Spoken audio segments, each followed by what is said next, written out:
கணியத்துக்குரிய சகோதரர்களே சகோதரிகளே, அஸ்ஸலாமு அலைக்கும் வரஹ்மத்துல்லாஹி வபரகாத்து. அன்றாட வாழ்வில் இஸ்லாம் என்ற தலைப்பின் தொடர் வகுப்புகள் சிலதை நாங்கள் நடத்தி வந்திருக்கிறோம். அன்றாட வாழ்வை மிளிர வைக்கும் பண்புகள் என்று 5 விஷயங்களை பார்த்திருக்கிறோம். மறைவானவற்றை விசுவாசித்தல், அல் ஈமான் பில் கைப், தக்குவா இறையச்சம், அஹ்லாக் நற்குணங்கள், பொறுமை, அதே போன்று நன்றியுடன் வாழுதல். அந்த பண்புகள் தொடர்ச்சியாக எங்களோட வாழ்க்கையில் இருக்க வேண்டிய பண்புகள். அந்த பண்புகள் இருந்தால் எங்களோட சொல், செயல், நடத்தைகள், அசைவுகள் சகலதுமே பிரகாசிக்கின்ற ஒரு நிலை ஏற்படும். எங்களோட அன்றாட வாழ்க்கையில் எந்த விஷயமும் குப்பைக்கு போகாது. அப்படி சொல்றது நல்லா விளங்கும்னு நினைக்கிறேன். எங்களோட சகல விஷயங்களையும் அது அந்த பண்புகள் பாதுகாக்கும், நன்மைகள் நிறைந்ததாக மாற்றும். உலகத்திலேயும் அது நல்ல விளைவுகளை தரும், மறுமையிலே நல்ல விளைவுகளை தரும். அதே மாதிரி மனிதண்ட அன்றாட வாழ்க்கையை பலவீனப்படுத்துகிற அல்லது அசிங்கப்படுத்துகின்ற அல்லது நாசமாக்குகின்ற சில பண்புகள் இருக்கின்றன. அவற்றையும் நாங்கள் பார்க்கின்ற அந்த ஒழுங்குல ஒன்றை பார்த்திருக்கிறோம். அதான் கிபர், தக்கப்புர், பெருமை.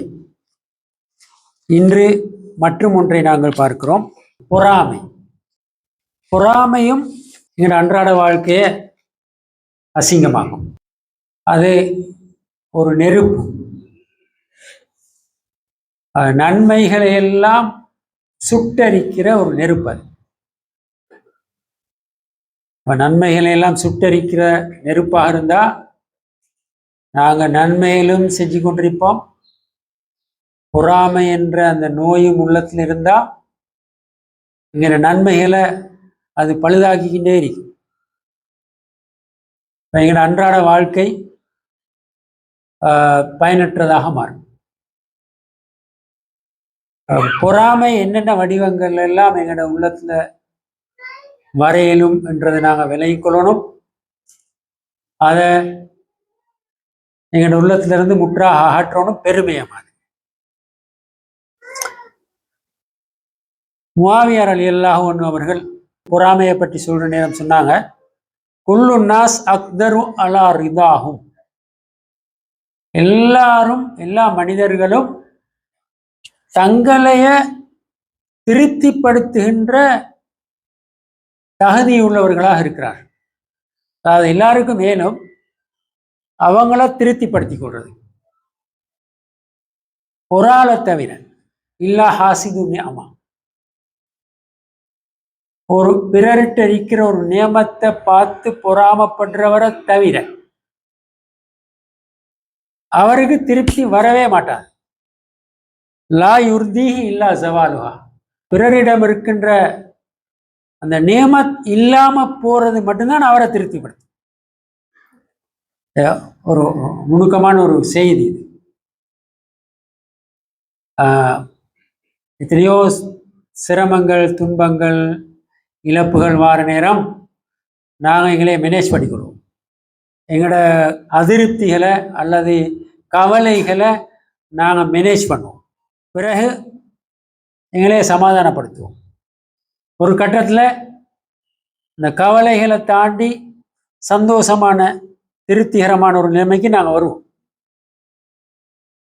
அது ஏலும் அந்த கொண்ட்ரோலை அல்லாஹ் எல்லாருக்கும் கொடுத்திக்கிறான் என்று எங்களோட அன்றாட வாழ்க்கையில் நாங்கள் பார்க்குறோம். ஏன்னா நாங்கள் சந்திக்கிற எத்தனையோ பிரச்சனைகளை தாண்டி திரும்ப மகிழ்ச்சியை நோக்கி, திருப்தியை நோக்கி, சந்தோஷத்தை நோக்கி நாங்கள் வரோம். ஒரு ஆளுக்கு அது செய்ய இயலாது. அவர்தான் அடுத்தவங்கள்ட்ட இருக்கிற நியமத்துகளை கண்டு பொறாமப்படுறவர். அவருக்கு திருப்தி அடையவே இயலா, அடுத்தவருடைய கையில் இருக்கிற அந்த நியமத் இல்லாமல் போகிற வரைக்கும். ஸோ இது ஒரு பொல்லாத ஒரு நெருப்பு. இதில் வடிவங்களை வந்து சொல்ல கஷ்டம். நான் சொன்னால் யார் யாருக்காலும் நோ. சரி, அது ஒவ்வொருத்தரும் விளைவிக்கோங்க. ஒவ்வொருத்தர் டைம் ஏதாவது ஒரு வகையில் அடுத்தவங்க முன்னுக்கு வாரது, அவங்க நல்லா இருக்கிறது, வெற்றி பெறுறது, சாதிக்கிறது, சந்தோஷமாயிக்கிறது என்றது உலகத்தில் ஒரு பிரச்சனை. பலருக்கு ஒரு அவங்களோட வாழ்க்கையிலிருந்து அகற்ற ஒரு நோய் அது. மற்றவங்களை பார்க்கறது, மற்றவங்களை ரெண்டு மாதிரி பார்க்கறது. ஒன்று, எங்கள்கிட்ட இல்லாதது அவங்கள்ட்ட இருக்கிறன்றதுனால பொறாமை. எங்கள்கிட்ட இருக்கிறது மற்றவங்கள்ட்ட இல்லைன்றதுனால பெருமை. இந்த ரெண்டு தான் மாறி மாறி வர்றது. எங்கள்கிட்ட இருக்குது மற்றவங்கள்ட்ட இல்லைன்னா பெருமை, எங்கள்கிட்ட இல்லாதது மற்றவங்கள்ட்ட இருக்குதுன்னா பொறாமை. இந்த ரெண்டுக்கும் இடையே மிச்ச பேர் வாழ்றான். ஒரு ஆளை கண்டா பெருமை வருது, இன்னொரு ஆளை கண்டா பொறாமை வருது. ரெண்டும் எங்கிட்ட அன்றாட வாழ்க்கைய நாசமாகும். ஒரு ஒரு ஒரு காட்டு அரபி சொல்றார், மா ரஅய்து ஸாலிமன் அஷ்பஹ பிமத்லூம் மின் ஹாசின். ஒரு அநியாயக்காரன்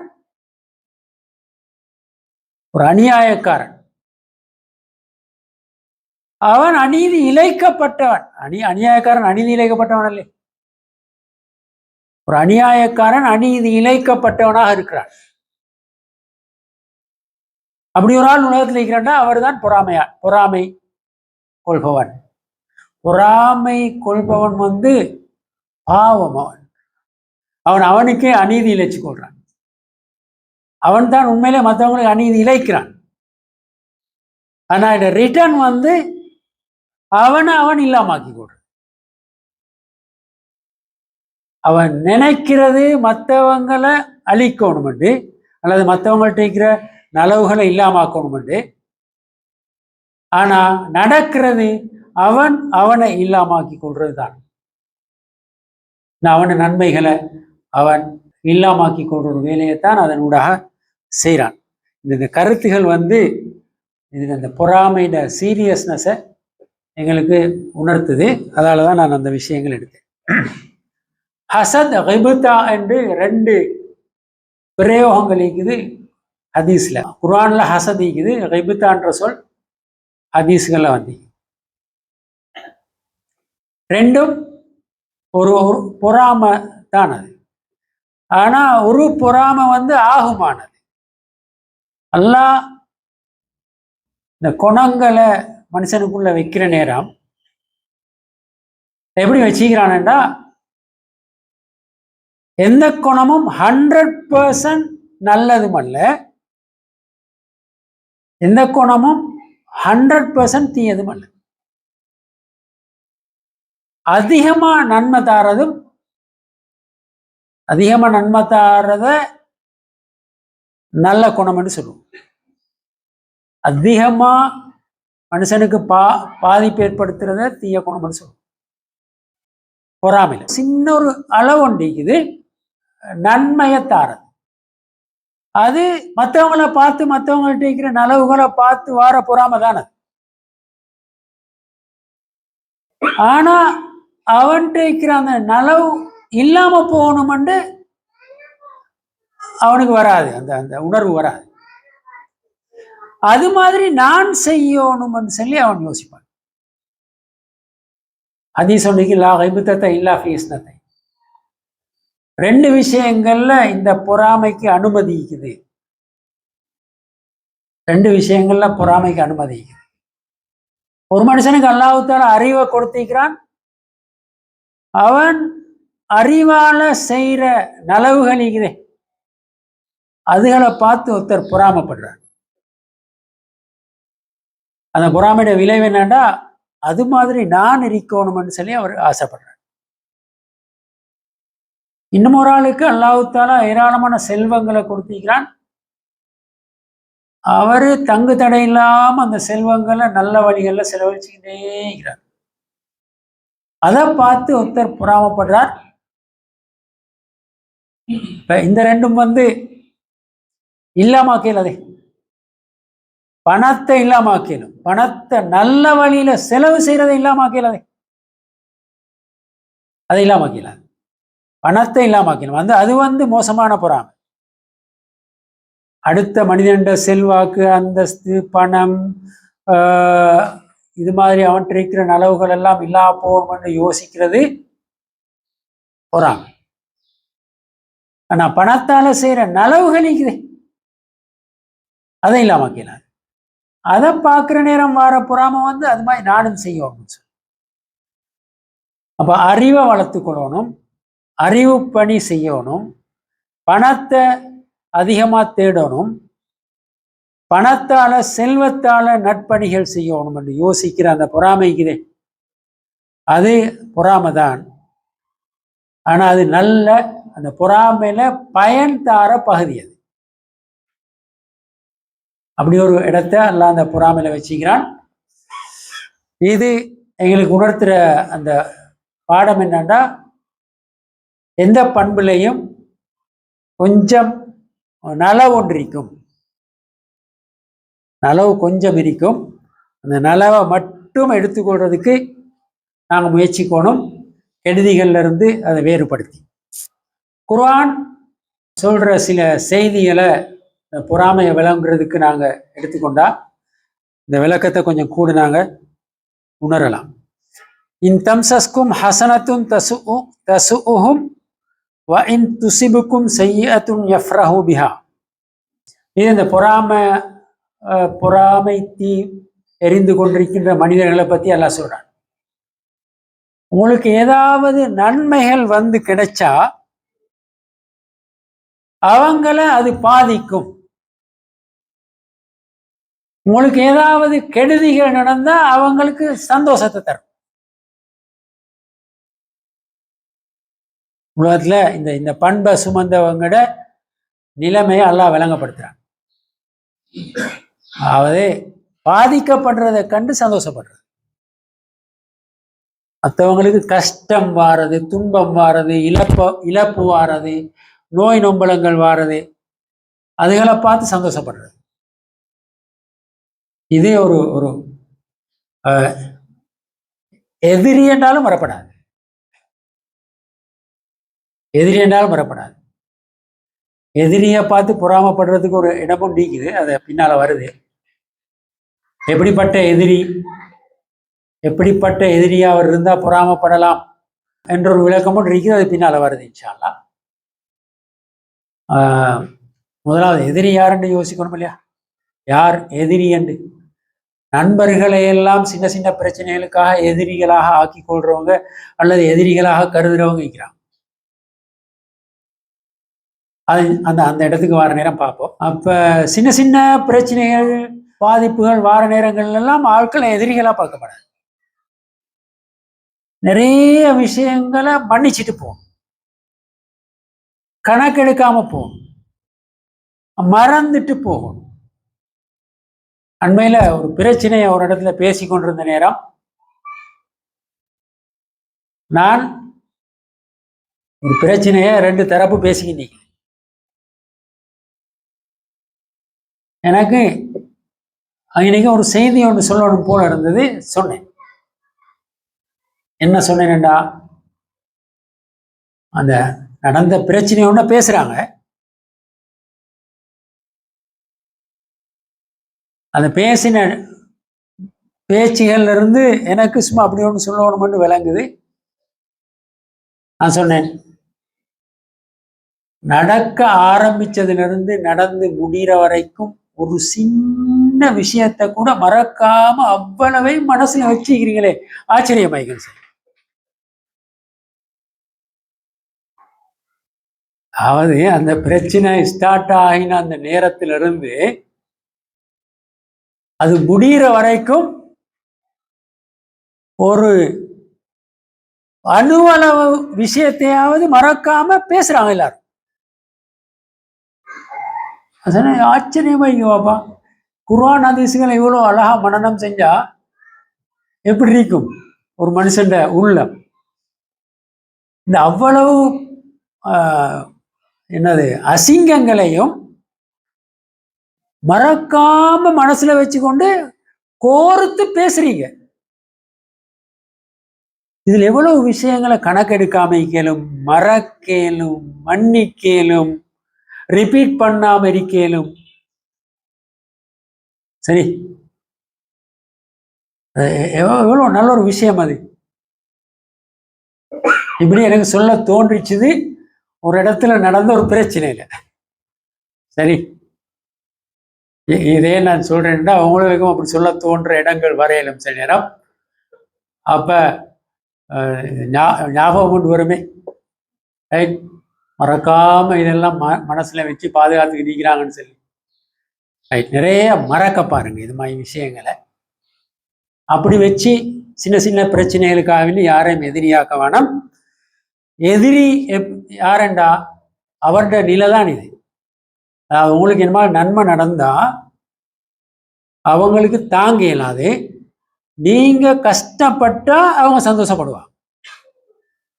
நீங்க கஷ்டப்பட்டா அவங்க சந்தோஷப்படுவாங்க. இப்படி ஒரு கதை சொல்றேன் இல்லையா, மகன் மௌத்தானாலும் பரவாயில்ல, மருமகள் விதவையாகும் அப்படின்னு. அதாவது அந்த பொறாமையிட உச்ச கட்டம் தான் அது. சரி, அந்த ஈக்கிற கோபத்தில் ஒரு உச்ச கட்டம் தான் அது. ஸோ அப்படியெல்லாம் அந்த அடுத்தவங்க கவலைப்படுறது ஒரு ஒரு இலக்கு. கொஞ்சம் பேருக்கு அது ஒரு அடைய வேண்டிய டார்கெட் அவங்களோட வாழ்க்கையில. அவனுக்கு என்னமால் நடக்கணும் என்றது ஒரு எப்போதும் மனசுல இருக்கிற ஒரு ஆசை. அப்படி நடந்தது கேள்விப்பட்டா சரியான சந்தோஷம் உண்டு வாருது. இதுகள் எந்த அளவு இதுல இது கூட இருக்கும், குறைஞ்ச அளவுல நீக்கும். ஒவ்வொருத்தர் பார்த்துக்கோங்க எந்த அளவுக்கு இது இருக்குது அப்படின்னு சொல்லி. இருந்தா குறைச்சிக்கோங்க, கூட இருந்தா குறைச்சிக்கோங்க, குறைய இருந்தா அதை மைனஸுக்கு கொண்டு வாங்க, ஜீரோவுக்கு கொண்டு வாங்க, ஜீரோல இருந்தா மைனஸுக்கு ஆக்கிடுங்க. அந்த வேலையை செய்யணும். இப்படி உங்களைய பார்த்து யோசிக்கிற ஆட்கள் இருந்தா நீங்க என்ன செய்யணும் நல்லா சொல்றாங்க. நீங்க ரிட்டர்ன் அவங்களுக்கு அதே விஷயத்த கொடுக்க வேணாம். அவங்க உங்களுக்கு ஏதாவது நலவு நடந்தா கவலைப்படுறாங்க, கெடுதி நடந்தா சந்தோஷப்படுறாங்களா, அதை நீங்களும் செய்யாதீங்க. நீங்க அந்த விஷயத்துல பொறுமையாயிருங்க. வயின் தஸ்மிரு, நீங்க அல்லாஹ்வை பயந்துவோம். அல்லாஹ்வை பயந்து கொள்ளாதவங்கட நிலைதான் அது. நீங்க அப்படி இருக்க வேணாம். நீங்க அல்லாஹ்வை பயந்துக்கோங்க, பொறுமையா இருங்க. லா யதுர்ருக்கும் கைதுஹும் ஷைஆ. உங்களுக்கு நலவுகள் நடந்தா அது இல்லாம போகணும்னு யோசிக்கிறாங்களே, அவங்களோட சூழ்ச்சிகள் உங்களை எதுவுமே செய்யாது. அவங்களோட சூழ்ச்சிகள் உங்களை எதுவும் செய்யாது. இன்னல்லாஹா பிமா யஅமலூன முஹீத். அவங்க செய்யற எல்லா விஷயங்களையும் அல்லாஹ் சூழ்ந்து அறிந்தவனாக இருக்கிறான். அந்த விஷயத்தை அப்படியே அல்லாஹ் கிட்ட பொறுப்பு கொடுத்துருங்க. நீங்க அதுக்கு ரிவெஞ்ச் எடுக்க போவானாம், நீங்க அதுக்கு ரிட்டர்ன் கொடுக்க போவானாம், அவங்களோட ஸ்டைல்லே நீங்களும் உங்களை ஆக்கி கொள்ளவானாம். பேசாம விடுங்க. அதாவது மறங்க, மன்னிங்க, அல்லாஹ்வை அஞ்சுங்க, பொறுமையா இருங்க, அதை அவங்களுக்கே விட்டுருங்க. அவங்களோட விஷயத்த அல்லாஹ் தெரிஞ்சு வச்சுக்கிறான், அவங்க அல்லாஹ் அவங்கள பார்த்து கொள்ளட்டும் என்று விட்டுருங்க. அந்த பண்புக்கு நீங்க வரவானம்னு சொல்லி அல்லாஹ் சொல்றான். இந்த பொறாமை எங்கெங்கெல்லாம் வருது?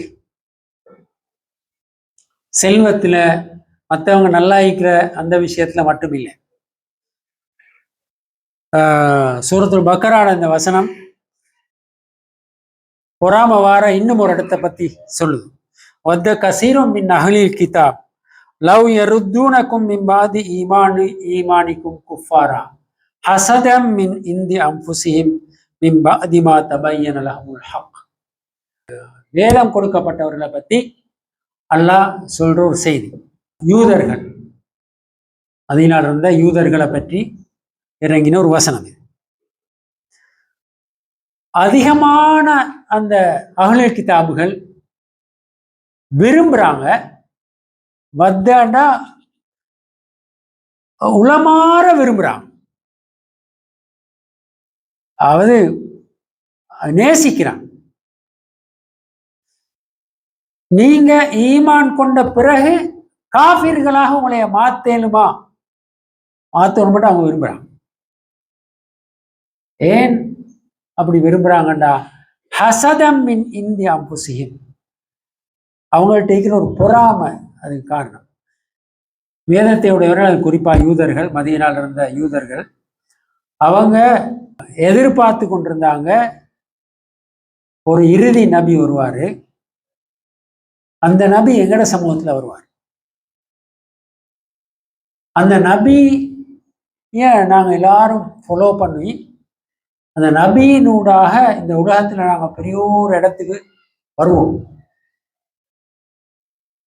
அந்த நபியை நாங்க ஃபாலோ பண்ணி அவரை பின்பற்றி அவர் மூலமாக உலகத்துல பெரிய அந்தஸ்துள்ள ஒரு சமூகமா நாங்க மாறுவோம் அப்படின்னு அவங்க பேசிக்கிட்டு இருந்தாங்க. யூதர்கள் அல்லாதவங்களோட அவங்க பெருமை பேசுவாங்க, அந்த அந்த விஷயத்தை அடிக்கடி சொல்லி பெருமை பேசிக்கொள்வாங்க. அப்படி ஒரு நபி கடைசியா வந்தது அவங்களோட சமூகத்திலே அல்ல, வேறொரு சமூகத்துல தான் அவர் வந்தார். எனவே இப்ப அந்த நபியை ஈமான் கொள்ளவும் வேணும், ஈமான் கொள்ளவும் ஏலாம், அவங்களோட பிரச்சனை. சரி, நபியை ஈமான் கொள்ளவும் வேணும், ஏன்னா அவங்க வேதத்தை உடையவர்கள், அவங்களுக்கு வேதத்தை பத்தி தெரியும், நபிமார்களை பத்தி தெரியும், நபியோட வருகையை பத்தி தெரியும், இறுதி நபி ஒருத்தர் வார காலம் இதுன்றது தெரியும், எல்லாம் தெரியும். அப்ப அவர் வந்துட்டாருன்றதுக்கு பிறகு இப்ப அவரை ஃபாலோ பண்ணவும் வேணும், ஃபாலோ பண்ணவும் வேலாம். அவங்க ஒரு பொறாமையில விழுந்து இந்த நபியை ஈமான் கொள்றத ஈமான் கொள்ள மாட்டோம், அது பொறாமையோட ஒரு விளைவு. ஈமான் கொண்டவங்களையும் குஃபார்களா மாத்துறது என்ற இடத்துக்கு அவன் வந்தான். மின்பாதி மா தபய்யன லஹும் அல் ஹக், உண்மை சத்தியம் இதுதான் என்று விளங்கினதுக்கு பிறகும் அந்த நிலைப்பாட்டில் அவங்க இருந்தாங்க. இதுல ஒரு விஷயம் ஒண்ணு, ரசூலுல்லாஹ் இந்த நேர் மத்த பக்கம் ஸல்லல்லாஹு அலைஹி வஸல்லம், எந்த எதிரியா இருந்தாலும் பரவாயில்ல, ஹக்கு உனக்கு கிடைக்கணும், சத்தியம் உனக்கு கிடைக்கணும், நேர்வழியில நீ வரணும், மாறணும். அவங்களோட யோசனைன்னா நேர்வழியில போகப்படாது. நேர்வழின்னு தெரியும், ஹக்கன்னு தெரியும், ஆனா அதை ஃபாலோ பண்ணப்படாது, அது பொறாமையோட விளைவு. அதோட நேர் எதிர்த்து செயலிக்கிறாங்க ரசூலுல்லாவும் சஹாபாக்களும். ரசூலுல்லா பத்தி அல்லாஹ் சொல்றான், அல்லக்க பாஹி உன் நஃப்ஸக அல்லா யகூனு முஃமினீன், நபியே இந்த மனிதர்கள் எல்லாம் ஈமான் கொள்ளன்னு சொல்லி உங்களோட உசுறு பெய்த்திரும் மாதிரி இருக்குது, இந்த கவலையில உங்களோட உயிரை நீங்க மாய்த்து கொள்வீர்கள் போலும்.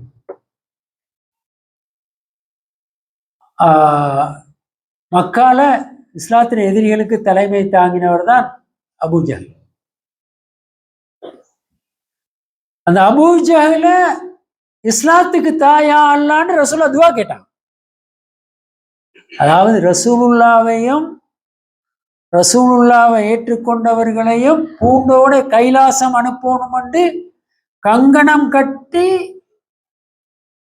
அதுக்கண்டு ராவு பகலா வேலை செஞ்சார், ராவு பகலா வேலை செஞ்சார். அவருடைய பேச்சு மூச்சு எல்லாமே அதான். அபூஜஹலுடைய பேச்சு மூச்சு சகலதுமே அதுதான். சரி, ஆளை இஸ்லாத்துக்கு தாயாலான்னு துவா கேட்டான். கேட்டது மட்டுமில்லை, அல்லாஹ் விரும்பினா தரட்டும், நான் தான் கேட்டுட்டேனே அப்படின்னு ரசூல் ஐக்கல்ல. ரசூலுல்லா அபூஜஹலை என்ன வழியிலெல்லாம் இஸ்லாத்துக்கு எடுக்கலுமோ அந்த அத்தனை வழிகள்லையும் முயற்சி சிந்திக்கிறான். 100 தடவைகளுக்கு மேல அபூஜஹல்கிட்ட போய்க்கிறாங்க ரசூலுல்லாஹ் ஸல்லல்லாஹு அலைஹி வஸல்லம். அதுல ஒரு முறை ரசூலுல்லாஹ் போனாங்க. அபூஜஹலுடைய குணத்தை தெரிஞ்சு. அபூஜஹல் உண்மையிலே நல்லா, அவர்கிட்டையும் ஒரு பொறாமை தான் இந்த பிரச்சனைக்கு இஸ்லாத்தை ஏற்றுக்கொள்ளாமல் இருந்தது காரணமாயிடுச்சு. அபூஜஹல்கிட்ட இருந்த நல்ல குணங்கள்ல உண்டு, அபூஜஹல்கிட்ட ஒரு தேவையை சொன்னா அதை அவர் செய்யாம திருப்பி அனுப்ப மாட்டார். அவர் ரசூலுல்லாஹ்க்கு தெரியும். இந்த அபூஜஹலுடைய குணத்தை பயன்படுத்தி அவர் இஸ்லாத்துக்கு எடுப்போம்னு யோசிச்சான். என்ன செஞ்சாங்க தெரியுமா?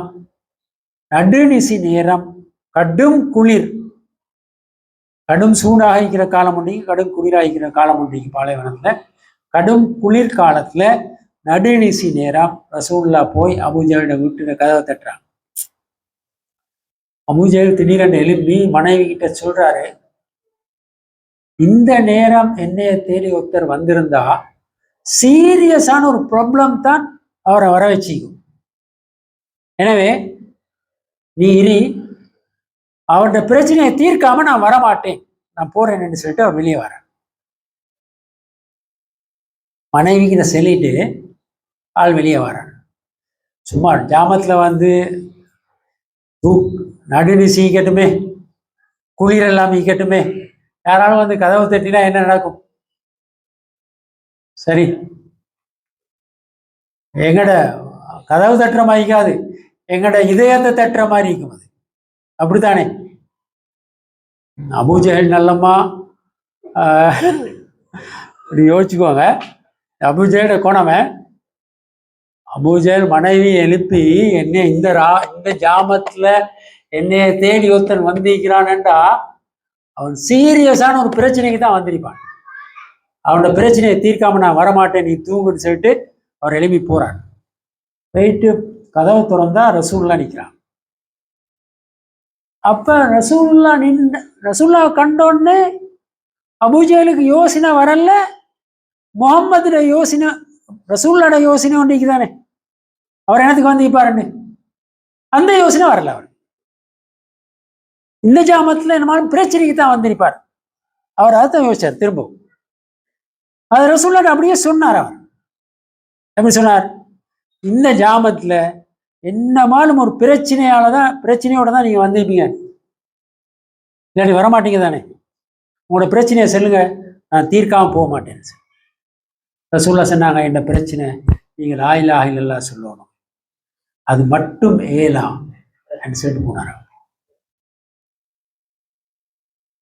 ரசூலுல்லாஹ் அந்த குணத்தை அறிஞ்சு எப்படியெல்லாம் அணுகிக்கிறான். நீ நாசமா போ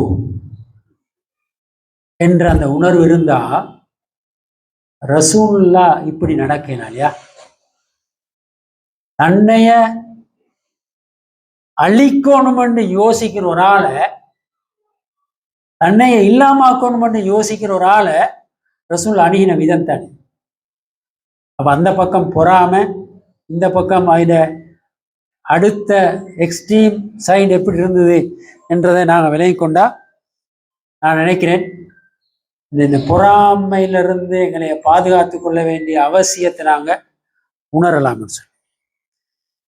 குல் பிரபில் ஃபலக் என்ற இந்த சூரா 4 தீங்குகள் இருந்து, அதாவது மனுஷனால தடை செய்ய இயலாத தீங்குகள் 4. உலகத்தில் இருக்கிற எந்த செக்யூரிட்டி சிஸ்டத்தாலையும் இந்த பிரச்சனைகள்ல இருந்து, இந்த 4 பிரச்சனைகள்ல இருந்தும் ஒரு மனுஷன் தன்னையை பாதுகாத்துக் கொள்கிறார். ஒன்று அல்லாட படைப்புகளால வர தீங்குகள், அடுத்தது இருள் சூழ்ந்தா வார தீங்குகள், அடுத்தது சூனியம் செய்து அதால வார தீங்குகள். அடுத்தது பொறாம கொள்றவண்ட உள்ளத்திலிருந்து வெளிப்படுற தீங்குகள். இந்த 4 தீங்குகளையும் உலகத்துல இருந்து, இந்த 4 தீங்குகள்ல இருந்தும் ஒரு மனிதன் தன்னைய பாதுகாத்து கொள்றதுக்கு எந்த வழியும் கிடையாது அல்லாஹ்வை தவிர. எனவே இந்த துவா, இந்த சூறாவின் மூலம் அல்லாஹ் கற்றுத்தாரான், வமின் ஷர்ரி ஹாசிதின் இதா ஹஸத், பொறாமை கொள்பவன் பொறாமை கொள்ளுகின்ற போது வார தீங்கு இருக்குது. இந்த பொறாமை ஒரு உள்ளத்திலிருந்து ஒரு மனுஷனை நோக்கி வீசப்படுற ஒரு உணர்வு. அது சில நேரம் தாக்குமுறான், கண்ணூர் மாதிரி. அப்படி ஒருத்தர பொறாமையும் கூட இன்னொருத்தரை தாக்கி அதுல இருந்து எங்களைய பாதுகாத்து கொள்ற சக்தி எங்களுக்கு இல்லை. அப்ப அது யாராவும் மீக்கலாம். வமின் ஷர்ரி ஹாசிதின், எந்த பொறாமையாளனாக இருந்தாலும் சரி அவன் பொறாமையில தீங்குல இருந்து பாதுகாத்துரு அப்படி சொல்ற நேரம் எங்களுக்கு ஒரு உணர்வு வரணும், அந்த பொறாமைக்காரன் நானும் தெரியான்னு சொல்லி. அப்ப என்னிலிருந்தும் என்னைய பாதுகாத்து கொள்ற ஒரு தேவை இருக்குது. என்ற ஏண்ட உள்ளத்திலிருந்து அந்த பொறாமை உணர்வு வருமைந்தா அதுக்கும் அந்த பவர். அப்ப யார்கிட்டையும் அந்த அந்த தீங்கு விரிக்கப்படாது என்றத இந்த குர்ஆன் வசனம் எங்களுக்கு சொல்லித்தருது. அதை பாதுகாத்துக்கொள்ளணும். ஏன் இதை நாங்கள் தெரிஞ்சுக்கொள்றோம்னு சொன்னா, எங்களோட அன்றாட வாழ்க்கையில நாங்கள் கொஞ்சம் நன்மைகள் செய்வோம். அந்த நன்மைகள் கருகி போகாம அதெல்லாம் எங்களோட ஸ்டாக்ல நன்மை தராசுக்கு வந்து சேர்ற வரைக்கும் அதுகளை பாதுகாக்கிற பொறுப்புண்டு எங்களுக்கு இருக்குது. நன்மை செய்யறது மட்டும் இல்லை வேலை, அதுகளை பாதுகாக்கிற ஒரு வேலை மிக. இதை பத்தி நாங்கள் முந்தைய படிச்சுக்கிறோம். ஒரு ஒரு ஒரு முஸ்லீம் நன்மைகளை செய்யறது மட்டுமல்ல அவருக்கு முக்கியம். இந்த நன்மைகளை கடைசி வரைக்கும் நன்மை தட்டுக்கு அதுகள் போய் சேர்ற வரைக்கும் அதுகளை பாதுகாக்கிறதும் முக்கியம். அந்த பாதுகாப்புக்கு உத்தரவாதம் இல்லாம ஆக்குற ஒரு விஷயம்தான் பொறாமை.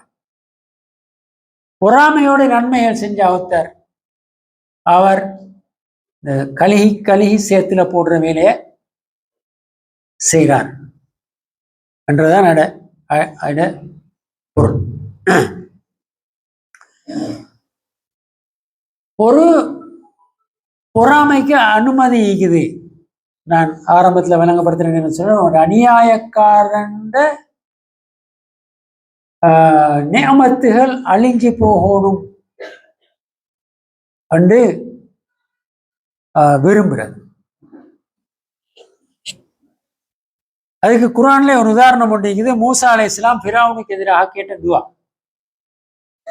அதை எப்படி கேட்டாங்க என்றதை குர்ஆன் சொல்லுது. வகால மூசா ரப்பனா இன்னக ஆதைத ஃபிர்அவுன வ மலஅஹு ஸீனத்தன் வ அம்வாலன் ஃபில் ஹயாத்தித் துன்யா. எங்கள் இறைச்சகனே, ஃபிரௌனுக்கும் அவனுடைய பரிவாரங்களுக்கும் உலகத்தில் ஏராளமான செல்வங்களையும் அலங்காரங்களையும் நீ கொடுத்தீர்கள். ரப்பனா லியுதில்லு அன் சபீலி, போன்ற பாதையிலிருந்து மக்களை தடுக்கிறதுக்கு அவ்வளவையும் அவங்க பயன்படுத்துறாங்க. நீ கொடுத்த அந்த அருள்கள் அவ்வளவே,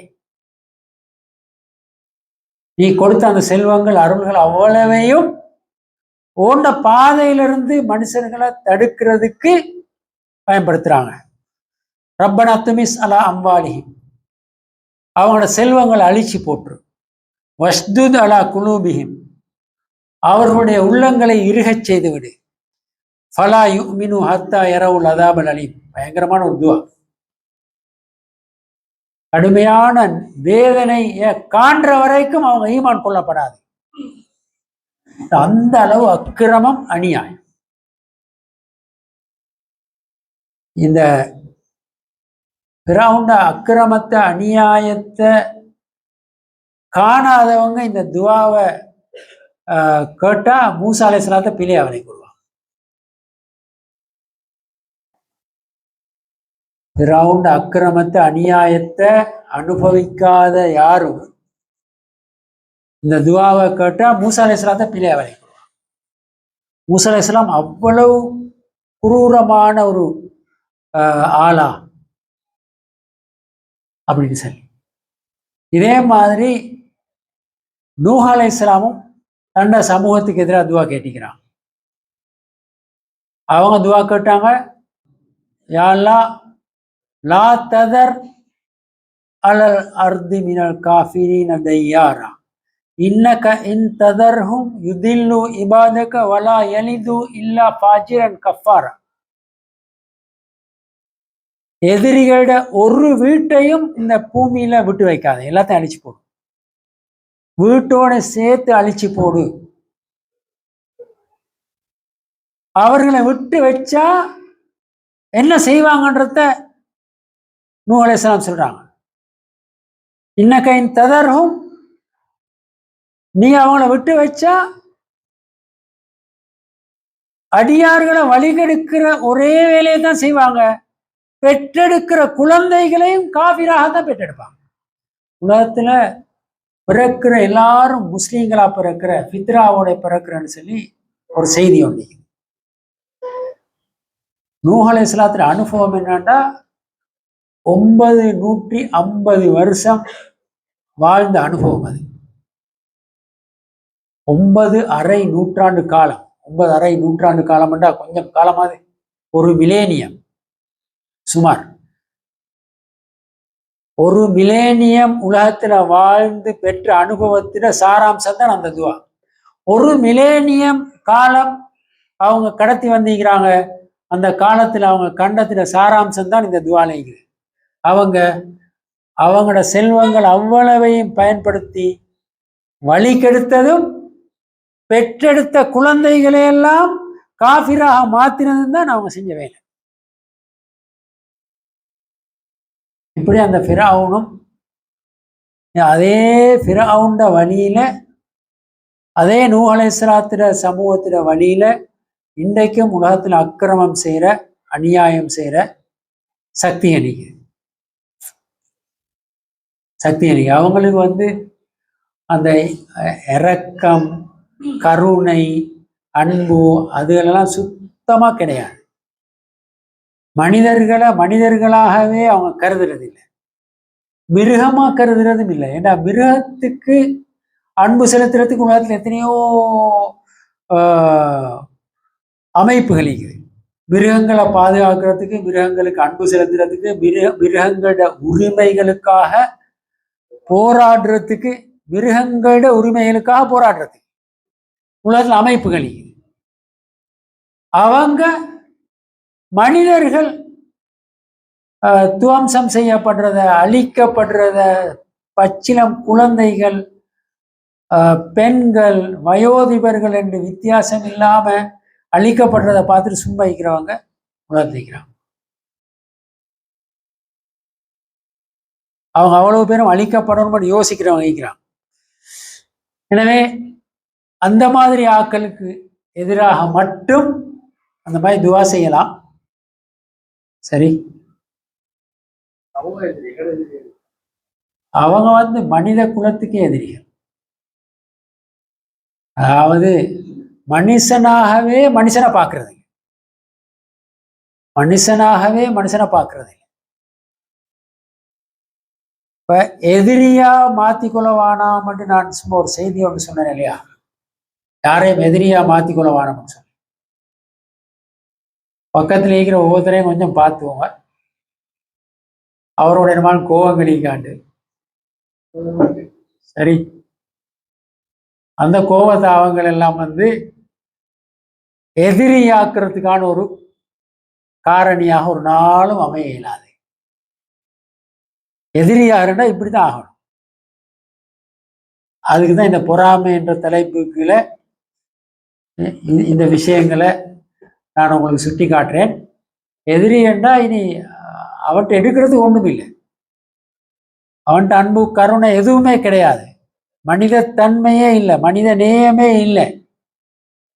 சரி, நாங்க அந்த நாட்டில் சந்திக்கிற ஆட்கள், அது முஸ்லீம்கள், முஸ்லீம் அல்லாதவர்கள், சில நேரம் முஸ்லீம்களை விட எவ்வளவோ மனித சமூகத்தின மேல அன்பு கருணை உள்ள பலரை நாங்கள் பார்க்கிறோம்.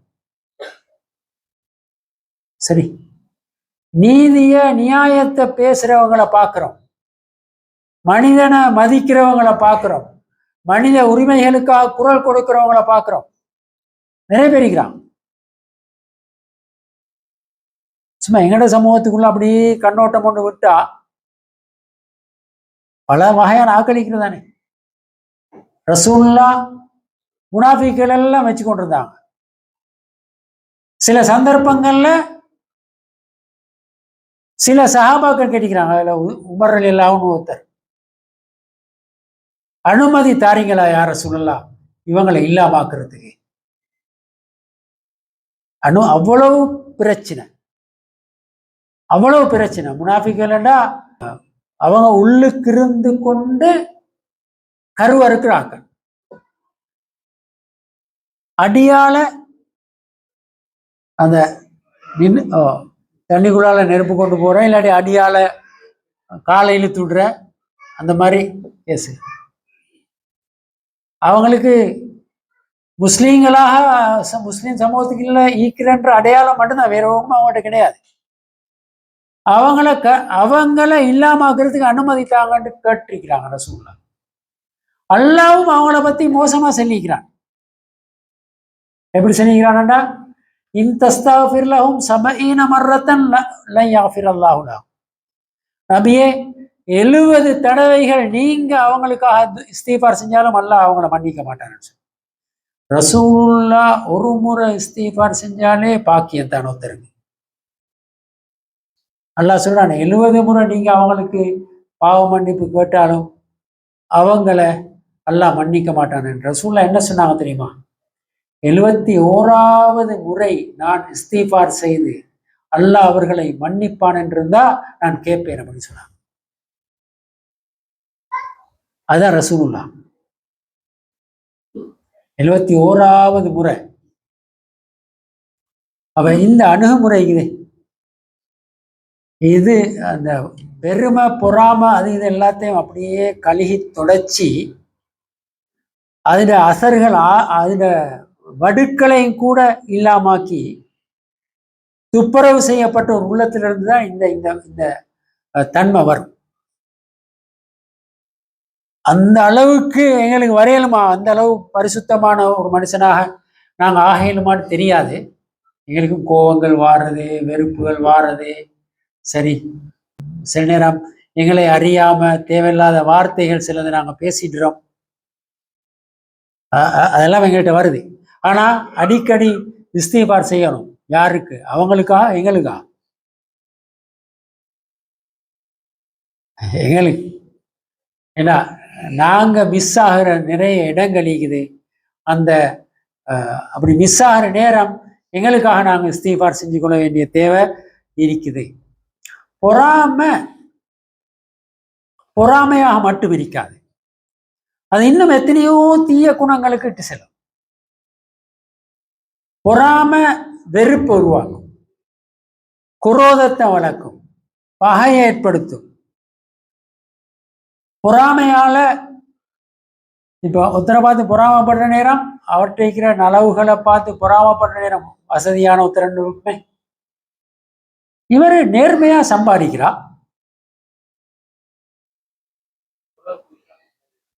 இப்படி முன்னேறல தானே. அவர் முன்னேறினா உங்களுக்கு என்ன வாப்பா, நீங்க சும்மாரிங்களே. அப்படி ஒரு மோசமான எண்ணம் வரும். சரி, அவருடைய அக்கௌண்ட்டை நீங்க அவருடைய வரவு செலவெல்லாம் செக் பண்ற ஆடிட் ரிப்போர்ட் தயாரிக்கிற ஆளா நீங்க? உங்களுக்கு அவருக்கு சம்பளம் தராரா? அதுக்கு உண்மையில சும்மாரிங்க நீங்க. சரி, மற்றவங்களை செக் பண்ண போகப்படாது. வெளிப்படையா தெரிஞ்சா ஒருத்தர் ஹராத்தில் இருக்கிறார் அப்படி முடியாது. எல்லாருக்கும் தெரியும். வெளிப்படையான உண்மைன்னா அது வேற விஷயம். அதை நாம பேசி திரிய தேவையில்லை. அதை பேசு பொருளாக்க வேண்டிய தேவையே இல்லை. அப்ப தப்பெண்ணங்கள் வாரது. சில நேரம் பொறாம வந்து அத்துமீற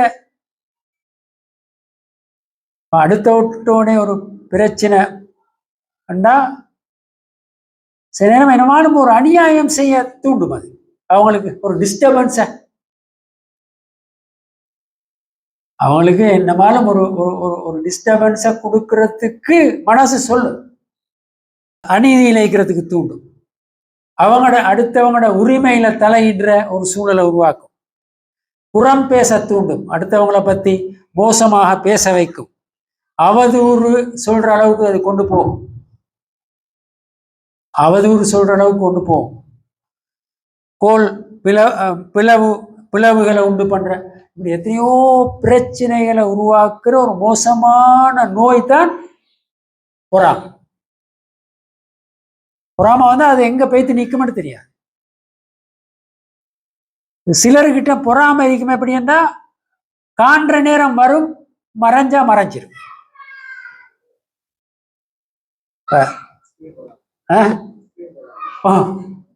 அது கண்டினியூவா ஆயிக்காது. கண்டா வரும் டக்குண்டு ஸ்கிரீன் மாதிரி தான் வந்துட்டு போறது. கண்டா வரும், அவர் மறைஞ்சா அந்த உணர்வு மறைஞ்சிரும். அந்த அந்த அந்த மைண்ட் லெவல்ல இருந்து, சின்ன லெவல்ல இருந்து ராவிக்கப்படுத்தா தூக்கம் போகாத அளவுக்கு அவர் மறைஞ்சி சில நேரம் எங்கே போட தெரியா, இவர மனசுல இருந்து விஷயம் மறையவே மாட்டாது. அது எரிந்து கொண்டே இருக்கும். அந்த அளவு பொறாம தீன்றது வளர்ந்து அது மூட்டப்பட்டு கொண்டே இருக்கும். அதால அவர் என்ன செய்வாருன்னு தெரியாது. அந்த ஒவ்வொருத்தருடையும் பொறாமட லெவல் இருக்குதே, அந்த லெவலுக்கேற்ப அவற்றிலிருந்து மோசமான விளைவுகள் ஏற்படும். மோசமான விளைவுகள் ஏற்படும். குறைஞ்சது அந்த பொறாமையிட உளவியல் தாக்கம் உண்டாவது அதுல சம்பந்தப்பட்ட ஆளுக்கு வரையிலும். அதுக்கு தான் அந்த குல்லாவது பிரபில் பழக் என்ற சூறாவை அடிக்கடி ஓதணும். அந்த மாதிரி தாக்கங்கள் இருந்து எங்களைய விடுவித்துக் கொள்றது. ஒரு மனுஷனை எப்படி ரீகவுண்ட் பண்றத ரசூலா சொல்றாங்க ஸல்லல்லாஹு அலைஹி வஸல்லம். ஒரு மனுஷனை எப்படி ரீகவுண்ட், ரசூலாட்ட ஒரு கேள்வி கேட்கப்பட்டதுக்கு பதிலாக தான் நான் சொல்றாங்க, மனிதர்கள்ல நல்லவர் யார், நல்லவர் யார்? ரசூலா சொன்னாங்க, குல்லு மஹ்மூமில் கல்ப் சதூக்குல் லிசான். உள்ளத்தையும் நாவையும் சம்பந்தப்படுத்தி ஒரு மனுஷன் நலவை பத்தி ரசூலா பேசுறாங்க. உள்ளத்தையும் நாவையும், உள்ளம் எப்படி இருக்கணும், நாவு எப்படி இருக்கணும், அந்த ரெண்டுலையும் ஒரு மனுஷன் பெர்ஃபெக்டா இருந்தா அவனை விட சிறந்த மனிதன் கிடையாது. அதை சொல்றாங்க, மஹ்மூமுல் கல்ப் சதூக்குல் லிசான். சஹாபாக்கள் கேட்கிறாங்க, சதூக்குல் லிசான் நஅரிஃபு, சதூக்குல் லிசான் என்றா எங்களுக்கு விளங்குது, தெரியுது, உண்மை பேசுறவன். அவன் நாவ எப்பவும் உண்மையை தவிர வேற எதையும் பேசாது. அது தெளிவான மெசேஜ். மஹ்மூமுல் கல்பு சொல்றது என்ன அப்படின்னு ரசூலாட்ட கேட்கிறான். ரசூலுல்லாஹி விளக்கம் சொல்றாங்க, ஹுவன் நகியு தகி லா இஸ்மா அலைஹி வலா பகிய வலா கில்ல வலா ஹசன். அவன் பரிசுத்தமானவன், தக்குவா நிறைந்தவன், அந்த உள்ளத்துல எந்த பாவமும் இருக்காது, யாருக்கும் அநியாயம் செய்யறதில்லை, அநியாயம் செய்ய நினைக்கிறதில்லை, குரோதம் வாரதில்லை, அந்த மனிதன் உள்ளத்துல பொறாம வாரதில்லை அப்படின்னு சொல்றான். இந்த மனுஷன் உள்ளம் இப்படி ஒரு உள்ளத்தோட வாழ்றதுங்க, அவன் நடத்த பார்வை அசைவு அது இது எல்லாமே அவனுக்கு நன்மையா தான் முடியும். அவன் அன்றாடத்துல எதுவுமே வீணாக மாட்டான். இது ஒரு ஐடியல் உள்ளம். ஒரு உள்ளம் மிகவும் பரிசுத்தமான ஒரு நிலையை அடைஞ்சா எப்படி இருக்கும்ன்றதை தான் மஹ்மூமுல் கல்புன்னு ரசூலா சொல்றான். அந்த இடத்துக்கு எல்லாரும் வந்து கொள்ளையிலுமா கஷ்டமாயிக்கும். ஆனா அந்த டாக்கெட்டை வச்சுக்கொண்டு இஸ்திஃபார் செஞ்சு செஞ்சு எங்கட உள்ளத்துல இருக்கிற பிரச்சனைகள் அல்லாஹ்கிட்ட முறையிட்டு எங்கட உள்ளத்துல வார பிரச்சனைகளால மற்றவங்க பாதிக்கப்பட்ட அவங்கள்ட்ட மன்னிப்பு கேட்டு நாங்க கடுமையாகவும் சில நடந்து கொள்வோம். அப்படி நடந்து கொண்டா அதை ஈடு செய்யறதுக்கு மென்மையாகவும் நடந்து கொள்வோம். நாங்க கடுமையாகவும் பேசுவோம். ஆனா கடுமையா பேசுவோம்னா நான் சொல்ற அனுமதி இல்லை. அப்படியா? கடுமையா பேசுறதுக்கு அனுமதி இல்லை. நாங்க மனுஷர்கள், தவறு செய்கிற ஆக்கள், எனவே பேசிடுவோம். அப்படி பேசுறேன்டா ஒரு தீர்மானம் எடுத்துக்கொள்ளணும். சரி, மென்மையாகவும் பேசணும். சரி, ஒரு இஜிதிமாவுக்கு போஸ்டர் ஒட்டுற வேலை ஒன்று நடந்தது. ஒட்டிக்கினே போனாங்க. பின்னுக்கால ஒரு கூட்டம் கிழிச்சிக்கிட்டே போய்த்தது. இதெல்லாம் இப்ப இல்லது, பழைய கதை உண்டு. அப்ப அந்த கதைய ஒரு ஊர்ல நடந்தது. என்னோட வண்டியில போற நேரம் ஒருத்தர் என்னோட பயணம் செஞ்சு கொண்டிருக்கிற ஒரு ஆள் அந்த செய்தி வருகிறது. இவர் சொல்றாரு, நல்ல நேரம் நான் அந்த ஊர்ல இல்லை, இருந்திருந்தா அவனுகளை கிழிச்சிருப்பேன். நான் சொன்னேன், இஜ்திமா போஸ்டர் கிழிச்சதுக்கு நீங்க அவங்கள கிழிக்க போகலாம். சரி, அது ஏழுமா ஏழாதான்றதெல்லாம் யோசிக்கிறதுக்கு முன்னுக்கு நடந்துரும் உஸ்தாத் அவர் சொல்றார். சரி, நான் இருந்திருந்தா நடந்துரும். எனக்கு அதெல்லாம் பார்த்து கொண்டிருக்கலாம். அப்ப நான் சொன்னேன், சரி நீங்க அப்படித்தானே, நீங்க யோசிக்க முன்னுக்கு வேலை செஞ்சிருவீங்க தானே. சரி, அப்படி நடந்தா இன்னொன்று செய்யணும், நீங்க மன்னிப்பு கேட்கணும். போஸ்டரை கிழிச்சாக்களுக்கு நீங்க என்னமான செஞ்சா நீங்க மன்னிப்பு கேட்கணும். மன்னிப்பு கட்டாயம் கேட்கணுமா அப்படி கேட்டாரு. கட்டாயம் கேட்கத்தான் வேணும். அப்படின்னு தான் அடிக்காம வைக்கிறது நல்ல. சரி, பரவாயில்ல, அவருக்கு மன்னிப்பு கேட்கிற கஷ்டம். அதனால அப்படியாவது யோசிச்சா பரவாயில்ல. என்னமாலும் ஒன்று செய்ய நினைச்சா அவர் சொன்ன மாதிரி யோசிக்க முன்னுக்கு நடந்துருமென்னு வச்சுக்கோங்களேன். அப்படி கேஸ் எழுகிறதானே. யோசிக்க முன்னுக்கு பேசியாச்சு, யோசிக்க முன்னுக்கு ஏசியாச்சு. ரைட், அது சும்மா வந்துடும். அப்படித்தான் நான் என்று வச்சுக்கோங்களேன். சரி, அப்படித்தானண்டா அவர் ரெடி ஆயிக்கணும். அப்படி நடந்தா அவரோட மென்மையா நடக்கிறதுக்கும் ரெடி ஆயிக்கணும், அவர்கிட்ட மன்னிப்பு கேட்கறதுக்கும் ரெடி ஆயிக்கணும். அதுக்கு தயாரான மனநிலையை தனக்குள்ள ஏற்படுத்திக்கணும். அப்படி ஒரு 10 முறை 10 இடத்துல அது அப்படி செஞ்சுட்டு மன்னிப்பு கேட்டா அவர் திருந்துவார். இது கூட அப்படி செய்யப்படாது. அவர் செல்லியே திரும்பிட்டாரே, கட்டாயம் மன்னிப்பு கேட்கணுமா, கட்டாயம் மன்னிப்பு கேட்கணும் என்னோட. அப்ப அதை விட அடிக்காம இருக்கிற நல்லவனு திரும்பிட்டார். அது மாதிரி திருந்துறதுக்கு ஒரு வழிதான் அது. சரி, ஏன்னா அப்படி திருந்தினா உள்ளத்தை பாதுகாக்கணும். அந்த மஹ்மூமுல் கல்பாக இருக்கணும். எங்களுக்கு பிரச்சனை என்னன்னா, எங்களோட மனசை எங்களால மெயின்டைன் பண்ணிக்கொள்ள. இதுல தொடர் தலைப்பொண்டிக்குது மனக்கட்டுப்பாடுங்க. சரி, அங்கே நாங்கள் வார்த்தைக்கிறோம். உலகத்துல எல்லாத்தையும் கட்டுப்பாட்டுக்குள்ள வச்சுக்கொள்ளணும். எதை தவிர தண்ட மனசை கட்டுப்பாட்டுக்குள்ள வச்சுக்கொள்றதுதான் கடும் கஷ்டம். மனக்கட்டுப்பாடுன்னு ஒரு விஷயம் முடியுது. அந்த மனக்கட்டுப்பாட்டை சரியா செய்யணும்னு சொன்னா மஹ்மூமுல் கல்பாக, அதாவது நக்கியாக பரிசுத்தமானவனாக, தக்குவா உள்ள மனிதனாக, மற்றவங்களுக்கு அநீதி இழைக்காதவனாக, அநீதி நினைக்காதவனாக, குரோதம் குரோதம் பாராட்டாதவனாக, பொறாமை வராதவனாக ஒரு மனிதன் தன்னை உள்ளத்தை பாதுகாத்துக் கொள்ளையிலும் அந்த வேலையை செஞ்சான். பெருமை என்றது ஒப்பிட்டு விளங்குறதுக்காக வேண்டி பெருமையையும் பொறாமையையும் நான் முன்னாலே ஒரு விஷயத்தை சொன்னேன். ஒப்பிட்டு பெருமை தன்னிடம் இல்லாத உயர்வை இருக்கிறதா நினைச்சு வெளிப்படுத்துறது. தன்னிட இல்லாத ஒரு பெரிய தனத்தை இருக்கிறதாக கற்பனை செஞ்சு கொண்டு அதை வார்த்தைகளாலையும் நடத்தைகளாலையும் காட்ட பார்க்கிறது. இந்த பெருமையா ஒரு ஜாதி எடுப்பெடுத்து நடக்கிற நடைக்கு தானே.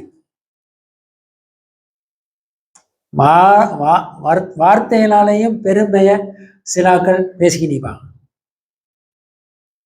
சிலண்ட பேச்சை கேட்ட அவங்களுக்கு விளங்குறல.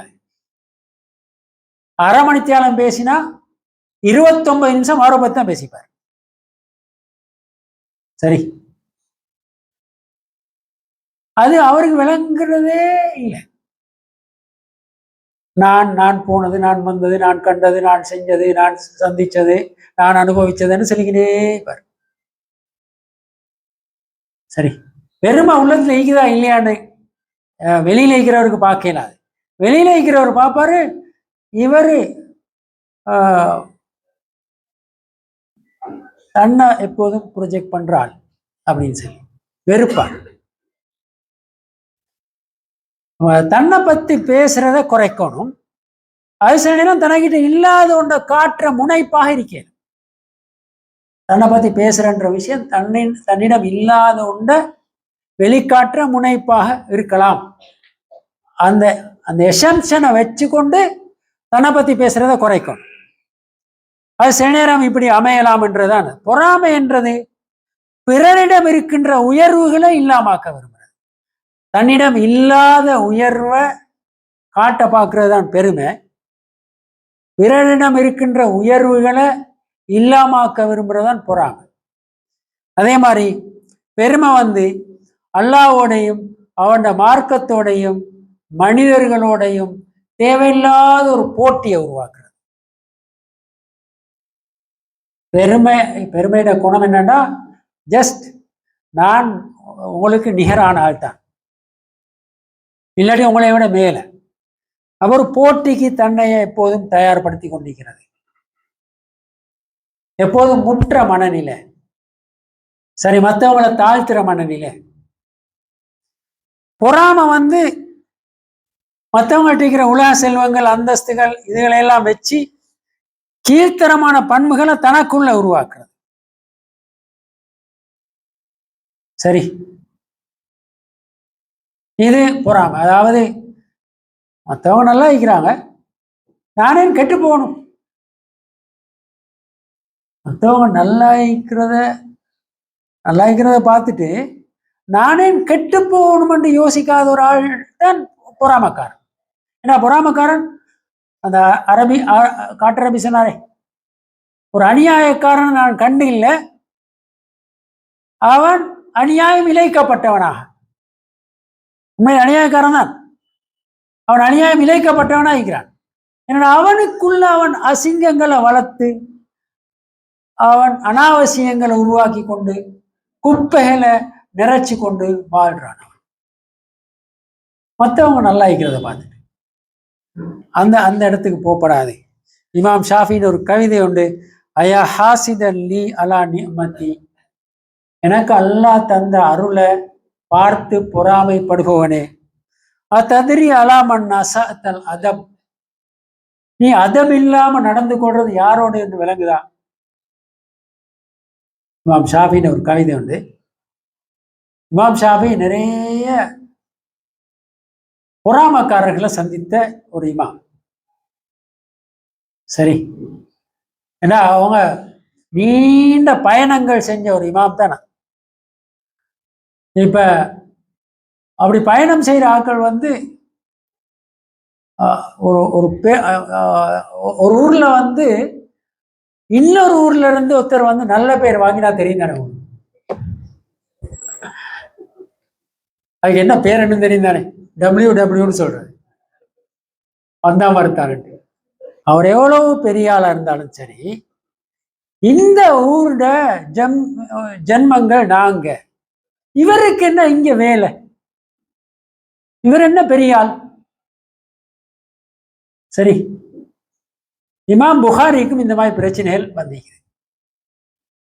கடும் விமர்சனங்களும் எதிர்ப்புகளும் போட்டிகளும், அதாவது அந்த போய் வாழ்ந்த ஊர்கள்ல இருந்து துரத்துறதுக்கு வேலை செஞ்சுக்கிறான். இமாம் ஷாஃபி நிறைய கவிதை எழுதிக்குது. அவங்களுக்கு ஆத்திரம் வர நேரம் ஒரு கவிதை படிச்சுக்கிறது. சரி, அதுல ஒரு கவிதை தான் இது. ஐயா ஹாசித் அல்லி அலா நியமத்தி, எனக்கு அல்லா தந்த அருள்களை பார்த்து பொறாமைப்படுகின்றவனே, அத்ததிரி அலாமன் அசாத்தல் அதம், யாரோட அதம் இல்லாம நீ நடந்து கொள்றாயின்னு உனக்கு விளங்குதா? அசாத் அலல்லாஹி ஃபி ஹுக்மி, அல்லாஹ் அளிச்ச ஒரு தீர்ப்புல நீ அதம் இல்லாம நடந்து கொள்றாய். அல்லாஹ் அளிச்ச தீர்ப்பு தானே உனக்கு அதை தந்தது, எனக்கு இதை தந்தது. லியன்னக்கல்லாம் தர்தனி மா வஹப், அல்லாஹ் எனக்கு நன்கொடையாக தந்ததை நீ திருப்தியாக காணவே இயலாம இருக்கிறாய். எனவே என்னோட இல்லை உனக்கு பிரச்சனை, யாரோட உனக்கு பிரச்சனை? நீ அதமில்லாம நடந்து கொள்றது அல்லாஹ்வோட அப்படின்னு அந்த ஆத்திரங்கள் கவலைகள் வார நேரம் சரி, அதை கவிதையாக்கி, அதை கவிதை மட்டும் இல்லை, சும்மா வெறும் கவிதையா இல்லை, அது உண்மையிலே ஒரு ஆழ்ந்த அர்த்தத்தை, பெரிய ஒரு உண்மைய சொல்ற ஒரு கவிதை தான். உண்மைதான். நீங்க யாரையும் பார்த்து பொறாமப்பட்டா அதோட பொருள் என்ன? அல்லாஹ் அவருக்கு அல்லாஹ்வோட தான் உங்களுக்கு பிரச்சனை, அவருடைய அல்ல. சில நேரம் கேட்கலுமாண்டா நாங்க கேட்டுருவோம், ஏன் அல்லாஹ் அவனுக்கு கொடுத்தாய் அப்படின்னு சொல்லி. சரி, உன் மனசுக்குள்ளால கேட்கிறோம் இல்லையா? சிலாக்கள் பொறாமையில உச்சகட்டத்துல அல்லாஹ் கிட்ட கேட்கிறேன்றத மறந்து அப்படி கேட்கறது தான். அவனுக்கு எல்லாம் இப்படி கொடுத்திக்கிறாங்க.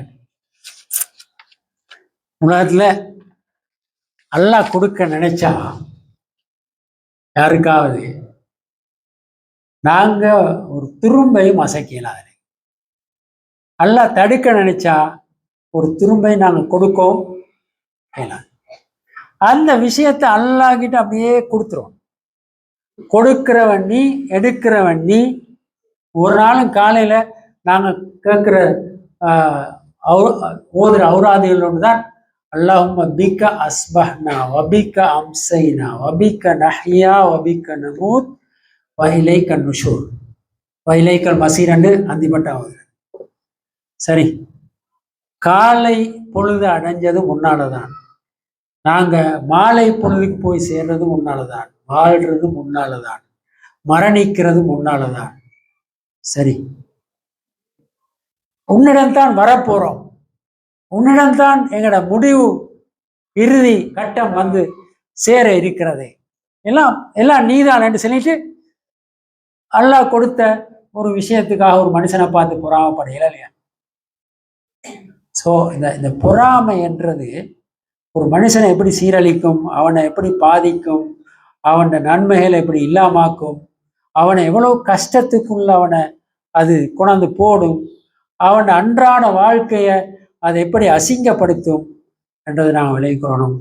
பெருமையும் பொறாமை மற்ற சில மோசமான பண்புகள் இருக்குது, அதெல்லாம் தனித்தனியாக பார்க்காம மனக்கட்டுப்பாடு, அதாவது உள்ளத்தை மேனேஜ் பண்றது. உங்களுக்கு எல்லாம் மேனேஜ் பண்ணி பழக்கங்களிக்கும், எதை? ஆஃபீஸை, வீட்டை, பிஸ்னஸை, பட்ஜெட் வரவு செலவை, இதுகளெல்லாம் மேனேஜ் பண்ணி எக்ஸ்பீரியன்ஸ் நீக்கும் தானே. உள்ளத்தை மனசை மேனேஜ் பண்றேன்ற ஒரு விஷயம் பண்ணிக்குது, அதை நிர்வகிக்கிறது. அந்த முகாமைத்துவம் மிகுது, அதுக்கு கோர்ஸ் எங்கேயாலும் மிகுதான்னு தெரியாது. மேனேஜ்மெண்ட் கோர்ஸ் உண்டு, சரி இருக்குது. அதுக்கு தான் கவுன்சிலிங் படிக்கிற, அதுக்கு தான் சைக்காலஜி படிக்கிற, இதெல்லாம் படிக்கிற, அதுக்கு தான் அந்த மனசை கட்டுப்படுத்துறது. ஆனால் படித்தவங்களுக்கும் மனசு ஒன்றிக்கலையா? படித்தவங்களுக்கு மனசொன்னிக்கிறேன், அவங்க அதோட படுற பாடு படிச்சுட்டு அப்படி ஒரு கதை ஒன்றிக்குது. ஓகே, எப்படி நாங்கள் கொஞ்சம் அதை பார்ப்போம். எங்களோட மனசை எப்படி மேனேஜ் பண்ணுறது, அதில் இருக்கிற பிரச்சனைகள், அதை அடுத்து அதில் பார்ப்போம். அதெல்லாம் மேனேஜ் பண்ணி எங்களோட மனசை ஒரு ஒழுங்குக்குள்ளே குணம்தான் வீட்டை நல்லா அழகாக ஒழுங்குபடுத்தி வச்சா அந்த வீட்டுக்குள்ளே ஈக்கிறதுக்கு ஒரு சந்தோஷம் இருக்குங்க. வீடு அலங்கோலமாக இருந்தால் உள்ளுக்கு போகிறதுக்கே மனசு வராது, உட்கார நினைக்காது, ஒரு டீ குடிக்க யோசனை வராது, ஒரு சாப்பாட்டை போட்டு சாப்பிட்றதுக்கு திருப்தி வராது, ஏன்னா அந்த அலங்கோலத்தில். அது மாதிரி உள்ளம் ஒழுங்குபடுத்தப்பட்டு அழகா இருந்தா வாழ்றதுக்கு சரியான சந்தோஷம். வாழ்க்கை எப்பவுமே ஒரு உற்சாகம், திருப்தி, மனநிறைவு, சந்தோஷம் அதுகளோட வாழையில. எனவே அந்த உள்ளத்தை ஒழுங்குபடுத்துகிற வேலையை ஒன்றிக்குது. இன்ஷா அல்லாஹ் அடுத்த தொடரில் பார்ப்போம். வாஹர் தாவானா அல்ஹம்துலில்லாஹி ரப்பில் ஆலமீன். அஸ்ஸலாமு அலைக்கும் வரஹ்மத்துல்லாஹி வபரகாத்துஹு.